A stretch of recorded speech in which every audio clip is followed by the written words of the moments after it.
திருப்பத்தூர் மாவட்டம் வாணியம்பாடி கச்சேரி சாலையில் தனியார் திரையரங்கம் இயங்கி வருகிறது. இந்த திரையரங்கில் இரவு படம் பார்ப்பதற்காக அப்பகுதியைச் சேர்ந்த கிரீட் சமுத்திரம் பகுதியைச் சேர்ந்த 50க்கும் மேற்பட்ட இளைஞர்கள் திரையரங்குக்குள் சென்று திரைப்படம் பார்த்துள்ளனர். இந்நிலையில் திரைப்படம் பார்த்துக் கொண்டிருந்த இடைவெளிக்கு வெளியில் வந்தவர்கள் சினிமா திரையரங்கில் ஊழியர்களிடம் சிப்ஸ் போன்ற பல்வேறு தண்ணீர் பாட்டில் போன்ற பொருட்கள் வாங்குவார்கள். அதை இடைவேளையில் வாங்கிய பொழுது சிப்ஸ் துகள்கள் அதிகமாக இருப்பதாக கூறி சினிமா திரையரங்க ஊழியர்களிடம் வாக்குவாதத்தில் ஈடுபடுகின்றனர். அப்பொழுது கிரிசமுத்திரம் பகுதியைச் சேர்ந்த இளைஞர்களுக்கும் திரைப்பட ஊழியர்களுக்கும் வாக்குவாதம் ஏற்படுகிறது.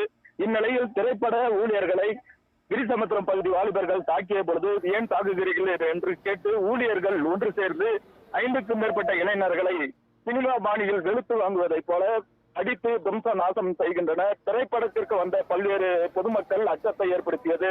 சிறிது நேரம் பரபரப்பு ஏற்பட்டதை தொடர்ந்து சம்பவ இடத்திற்கு காவல்துறையினர் வந்து இருவரையும் சமாதானப்படுத்தி தற்பொழுது விசாரணை மேற்கொண்டு வருகின்றனர். திரையரங்குக்குள் நடைபெற்ற இச்சம்பவம் அப்பகுதியில் பெரும் பரபரப்பை ஏற்படுத்தி வருகிறது. சரவணன்.